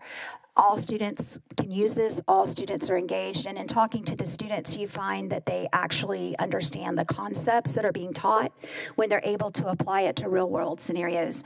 Some of you may have been able to experiment with those a couple of weeks ago. I know we did a demonstration, but it's just a fantastic new reality for them to understand complex benchmarks that we have to learn in a real world way. The one-to-one Apple schools, this was Pryor and Plough this year. We are working on going one-to-one. We have gone one-to-one in those schools. We're hoping second semester that the students at Pryor will be able to take home their devices, and in Plough, 4th and 5th graders will be able to take home their devices. It started off at the beginning of the year. Every student was assigned an iPad so that they take that iPad with them around to all their classes. So it becomes, in essence, their iPad. They are able to sign in with an Apple ID, and then teachers are able to seamlessly use Apple Classroom and Apple Schoolwork to get assignments to them, to share student screens. When a teacher's walking around, she can just project several screens up to the ClearTouch that shows student understanding. If she sees that maybe two students are working a problem in a different way and she wants to show both, the student can have their work shot over to the screen and then describe how they came to that answer, and then the other student that solved it a different way can come up and explain how they got to that answer. So it's been very, very interactive. Teachers will be able to assign things that they can do at home as well once they're able to take these devices home. So it hasn't been perfect. That's why it was a pilot, because we wanted to find out at a middle school level and at an elementary level what some of the little bugs we needed to work out with Apple and with our own technology, just to make sure it's a success. And then from there, we're going to see how everything goes to determine how we move forward with other schools, if we do indeed move forward with other schools. So the other piece of this is training. So you can see how these things work seamlessly in our classrooms to increase engagement. But as far as training, that's the other piece. So you have all these teachers, and maybe some of them have been teaching for many, many years and haven't really used technology in their classroom, and they're a little bit intimidated about it. So in bringing technology to the classroom, a huge piece of that is training the teachers on how to use that. So just last school year, just to show you, we had 87 school-sponsored trainings, 30 content area professional learnings, 51 trainings that were sponsored by Curriculum and Title I from June 24 to July 25, 391 individual teacher consultations. That's where Tasha Bates, Meredith Ness, Liz Bears, people in our technology department go out and work one-on-one with teachers to train them on how to use their ClearTouches or their iPads. More than 400 teachers were trained in after-school Saturday and summer professional learnings. These were all voluntary trainings. So teachers are so excited about the technology that they're willing to go after school on Saturdays and during the summer to be able to use them to engage students. So far this year, just in the first 9 weeks of school, just in the first quarter, there were 43 school-sponsored trainings. These happened at faculty meetings, professional learning communities, department meetings, grade level meetings, 6 trainings that were sponsored by Curriculum, and 55 individual teacher consultations. So that's happened just in the first 9 weeks of school. Just ending with a quote, we need technology in every classroom and in every student and teacher's hand, because it's the pen and paper of our time, and it's the lens through which we experience much of our world. So just we're with your help and with the help of our community, taxpayers, our district, we have been able to really make gains in the technology world. And I feel like it's increasing the engagement tenfold for our students. And I feel like it's going to make them much more successful in college and tech schools, vocational schools, just whatever career they decide to go in, military. They have to have the background in technology, so we're helping to get them there. I don't know if you had any questions. Thank you. I do have one comment. So, Ms. Barron, I know over the years when you were at Pryor, I think you were the one that led the charge on asking school board members for money for ClearTouches, but I also know you work behind the scenes and get grants too to help get Pryor to, I think it was the first school that actually had ClearTouches in the schools. But because of your leadership and your foresight, it's exciting to hear your presentation, because now that goes to all the schools, and your team that also is behind the scenes too. So thank you very much for all that you do. We're getting there. And thank you for all that you guys have done to help get us there. It's exciting. Good report. It is. Thank you. All right, thank you. That is it. Appreciate it. Okay, all right, sir. All right, colleagues, so that'll bring us down to board members' business, and 13.1 will be a travel request. It's an action item. 13.2 will be requests for information, And then 13.3 is designation of a school board member to serve as the board's representative to the Teacher of the Year Selection Committee. Okay? All right, so, Mr. Heinley, I know that you've spoken about that one before. Is there anything else? On 13.3? Yes, sir. Just that I'd be willing to do it. I signed up for it, but I have scheduling conflicts. One of them, I'll be down at a school board conference in Tampa, so I just can't make it. So if I have another board member that would like to volunteer. All right, does anybody want to discuss that this morning? Since I know I will be at that same conference, I know I can't do it either, so. Okay. So, in the spirit of wanting Mr. Heinley to be indebted to me, I will be glad to take on that position for the Teacher of the Year Selection Committee. All right. Well, thank you, Ms. Evanchik. Okay. All right, so then that takes us through the action items, and that brings us now to board members' announcements or requests for information. So, Mr. Heinley, I'll start with you today, sir. Okay, well, the soup already took my congratulations to the academic side for the Niceville High School AP people, so I'll leave that at that. But I will go to Ruckle on the sports side. So, Ruckle volleyball are just now the county champs. Ruckle football are the county champs. Ruckle boys and girls cross country are the county champs and second in state. So they've had a very good athletic first semester. So they're rocking and rolling. That's all I have, but I will keep the tradition alive. Today is the 27th. So board members, who is the 27th president of the United States? Taft. Taft, yeah. The biggest one. You are correct. I'm glad you're doing your homework. Though I haven't heard Dr. White answer in quite a few months.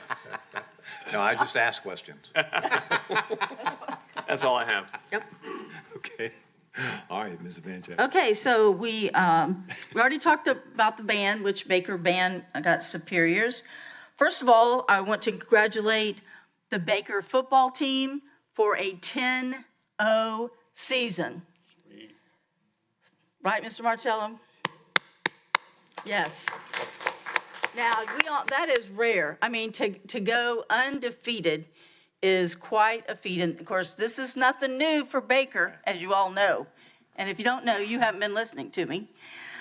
So we're excited. I want to congratulate Mr. Martello, the principal, also athletic director, Mr. Carlisle, and of course, the coach, Matt Brunson, and the team. They've had some wonderful games. I've enjoyed watching them play, and so we're waiting to see how it moves forward, correct? Depends on how the others fall. So that is quite an accomplishment. I'm very, very proud of them. A couple other things coming out of Baker. One of Baker's students named Lucas Rose, he's a trombone player, and the band has been chosen to perform in the high school honors performance at Carnegie Hall in New York City on February 8th. That is awesome. So excited about that. So congratulations to Mr. Campbell, the band director, and this young man for that great thing. We're looking forward to that. The other thing at Baker is, in CTE, and I see Miss Beasley out there, they have a criminal justice class, and they have just named their first criminal justice team. That's Ms. D'Amica McClendon who runs that. How exciting. They do some really creative, real-world things with their criminal justice. And so excited they've now got a team that they're going to do a lot of different projects with. So excited about that. Also want to point out a couple things. First of all, over at Florosa, they have a little group of students named the Care Crew. And this crew has set up a campus closet for all the students in case they need some clothing, particularly going into cooler months and everything. And it's student run. This is elementary, where they get all those clothes together. I'm very excited that they're doing that over at Florosa. Then I wanted to announce that We all have concerns about the safety of students and cyber safety for parents. And the Okaloosa County Sheriff's Department, it's Ashley Bailey, who's out of the Crime Prevention Unit, is sponsoring a night for parents information at 5:30 at Elliott Point Elementary. And she already did one, I believe, at Shoal River. Anyway, she's doing this, and it would be great for parents to go to have any questions about how to keep their students safe when it comes to the cyber world. So I'm hoping parents will take advantage of that. And we've already talked a lot about the barbecue and bingo, so I'm good. Thank you. All right, thank you, Ms. Evanchek. And I'd like to congratulate the Choctawhatchee football team on their district championship. Their season's still alive, and we'll be following that closely, of course. All right, Mr. Bryant. Thank you, Dr. White. First of all, I would like to take a moment to recognize Ms. Appleberg over in the corner there for her leadership. And we talked privately last week, and she knows what I'm talking about here. But because of her leadership, things look good for our school district when it comes to contracts and everything. So thank you for your leadership there. I would also like to thank the superintendent for recognizing one of our students up at Laurel Hill School. As you know, we've talked in the past that we've had many students take their skills that they've learned in school and save lives. But this is an elementary student from the first grade, and I'll just read from the superintendent's post on Facebook. He had the honor of meeting Kai L., a first grade student at Laurel Hill School whose quick thinking saved a life this summer. At a family pool party, Kai L. noticed his 3-year-old friend Sebastian floating face down. Without hesitation, he jumped into action, pulling Sebastian from the water, alerting nearby adults, and finding the child's mother while his uncle performed CPR. And he was only 6 years old, this student. And because of Kyle's courage and fast response, Sebastian is alive today. So thank you, Mr. Chambers, for going up to visit our school that almost touches the Alabama border there. That we appreciate you doing that. And I'd also like to recognize, and I see Miss Hayden is here. Let me pull it up real quick. I apologize. We would like to recognize Jody Dunn, who received the John Philip Sousa Foundation Band World Legion of Honor Laureate. So we are very proud of our most senior band director in the county, who now mentors a lot of our younger band directors that are occupying positions now. And just like we talked about, arts is a very big part of our school district, and the arts look very good for all of our schools with the younger folks that are coming in and leading these organizations. But it does take somebody like Mr. Dunn to be a great mentor to all those that he serves with. And it's always a great thing when we go to football games and stuff and see how the bands really interact with each other. And it's just a great camaraderie. Even though there's friendly competition there, the bands really bring the spirit to each of the games that that you might go to. And so we're really excited for Mr. Dunn on that. So, and with that, I just thank you. Oh, I'm sorry. We had FSBIT meeting last week, and I just would like to thank Ms. Cato for all that she does and risk management and her team. I will just say it was a very good conference. Some positive things that are going to be happening in the future that we will have to vote on, but that's next year. But everything is looking great when it comes to property and property insurance and health benefits and things like that. So really appreciate Ms. Cato. We had a great time, and we didn't have to travel very far. We only had to go to Okaloosa Island, which is great because we normally have to travel the longest. Us in Santa Rosa County, we usually have to travel 6 or 7 hours to get to these conferences. So it was nice only to go 30 minutes. So thank you, Ms. Cato. Thank you, Dr. White. Yes, sir. Thank you, Mr. Bryant. Mr. Dessler. Thank you, Dr. White. As you can see, I am wearing my green tie in honor of our understanding that Choctaw did win, and I have to congratulate them, but I will simply remark in my Vikings defense, we put some points on the board. We did. Not everybody can say that. I'm proud of both teams. You guys got, on the Choctaw side, you got one heck of a team. You really, really do. I'm looking forward to seeing where they go from here. I will only remark to say a few thanks to some very important folks who made the Silver Sands Fish Fry such a success.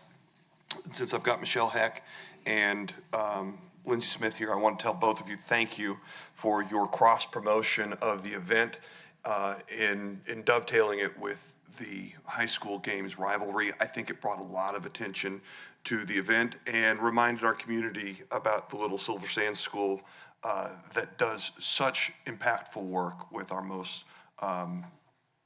important, arguably our most important students. And I wanted to thank you for that. We ended up having a record. This is our third year of doing the fish fry. And in conjunction with with a private donation from Neil Finkel and the Margaret Finkel Foundation of $10,000 and over 500 tickets sold at $10 a piece, we raised over $15,000 for that school in one evening. And I know a bunch of you bought tickets, and not all of you came to eat, but that's a testament to wanting to support the school regardless of whether you got dinner out of the deal. So thank you to all of you that bought tickets and to everyone in the community, and to Ms. Hayden, Mr. Bryant. We've got another school up at the north end called Richburg. If you guys want to work with the Rotary and some of the other folks up there that want to wrap their arms around Richburg, I promise you I'll show up, we'll cook the food for you, and we'll do the same thing for Richburg, because these two schools are very special. They belong to all of us, and I'll do whatever I can to help support them. Other than that, I'll leave it at that. Thank you. All right. Yeah, Mr. Bryant. So thank you, Mr. Parker, for thinking of Richburg School. But I honestly thought you were going to thank Ms. Hayden for already getting your Crestview shirt ready to wear at the next board meeting, since we do have that big game coming up on Friday. That's really what I thought you were going to say. So, but again, thank you for your support of Richburg School. Well, I'll leave it to Ms. Smith to get you your Fort Walton shirt, so you're ready too. All right, very good. All right, so that takes us through board member comments and brings us down to section 14, public comment. This is the opportunity for members of the public to address the school board on any particular item that's not on the agenda. And so I do have one yellow card here from Ms. LaRonda Lang. Is she here? Hi, Ms. Lang, would you come forward?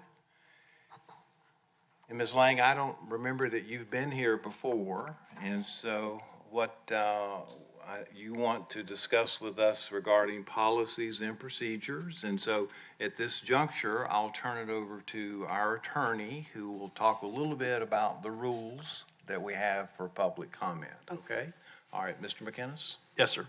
Yes, ma'am. This morning you'll have 2 minutes to make your comments, and we would ask that these concerns relate to educational issues in the district, and that items pertaining to personnel matters are under the responsibility of the superintendent. So those are typically not addressed here before the school board. And we would ask that all speakers act in a respectful manner. Thank you.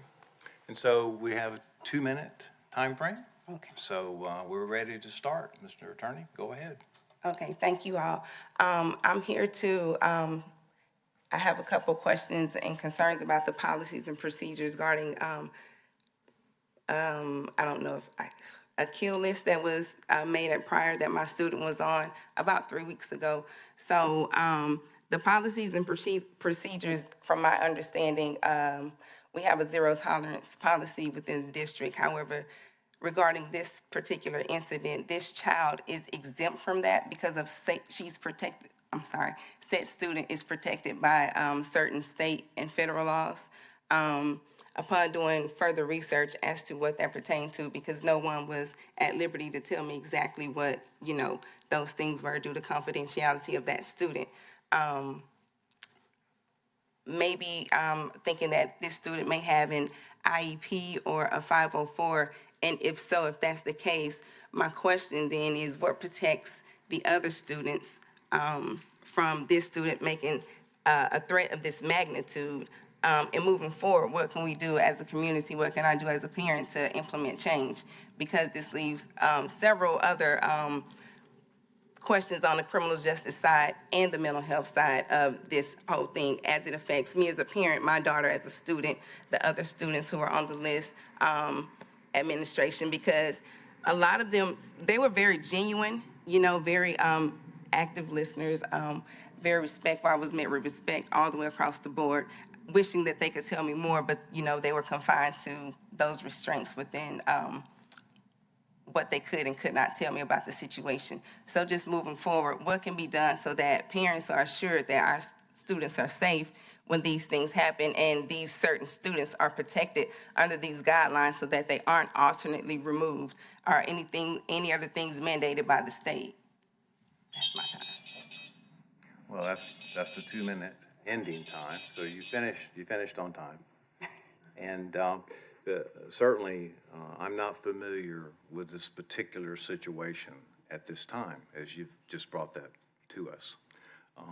But Superintendent, I think you're aware of this situation? No, absolutely. And first of all, I just want to say thank you.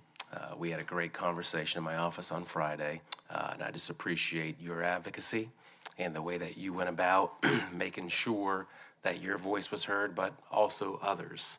And like I said in that meeting, having parents who are proactive, something that I appreciate. I would say to this board as a reminder, anytime that we have students who make threats, anytime that we have students who go against our safety policies, I very much hold true to the fact that there is a zero tolerance mindset to that. I will say, when it comes to safety, when there's a threat that's made, we have threat assessment teams at each of our schools that go through whether, Mr. Dean's here, he could give the exact verbiage, but credible threats versus non-credible threats as well. So all of that is examined through threat assessment teams. Was that done in this case, sir? It was. All right. That's not to take away from the significance of what happened. In these cases, and not particular to this case necessarily at all, we do have federal laws that we have to abide by. We do have state laws that we have to abide by. And I'm just going to say that. As it pertains to students who make a threat, you know, whether they're at the school or whether they're coming back to school as well. Schools also have what we call safety plans in place, and we make sure that that does occur. And safety plans, I think, are necessary for the students and the families, but also for the school as a whole. So, yes, absolutely, there's a zero tolerance policy, but we also have to follow federal laws and state laws as well. All right, understand. Colleagues, anything? Mr. Heinley? Yeah, question, Sue. So if a student falls under those federal state laws where they're not held to this same standard, I get that. What if that becomes a recurring problem from that same student? I mean, is there where it comes into play? No, absolutely. And we talked about this as well. If there was something that was reoccurring, I don't want to say we would shed a different light on it because there's still those rules that are there, but there's also things that we can do with our school board attorney.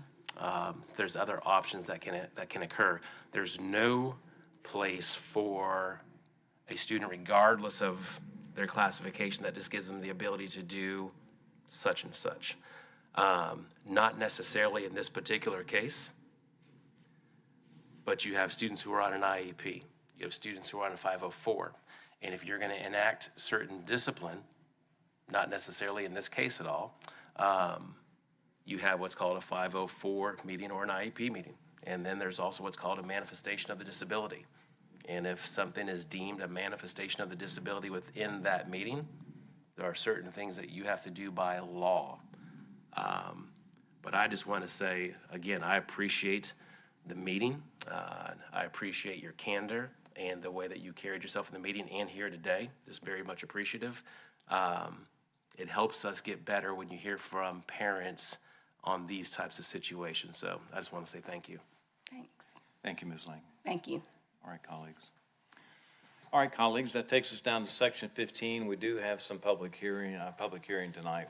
15.1, public hearing for the proposed rezoning of student attendance areas for Antioch Elementary School, Bob Sykes Elementary School, Davidson's Middle School, Laurel Hill School, Northwood Elementary, Riverside Elementary, Shoal River Middle, and Walker Elementary School to create a new student attendance zone for Pine View School presented by Mr. Spolsky and recommended by the superintendent.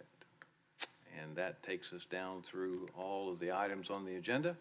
I think that pretty much concludes this meeting. Mr. McInnes, we're good? Yes, sir. All right, this meeting is adjourned.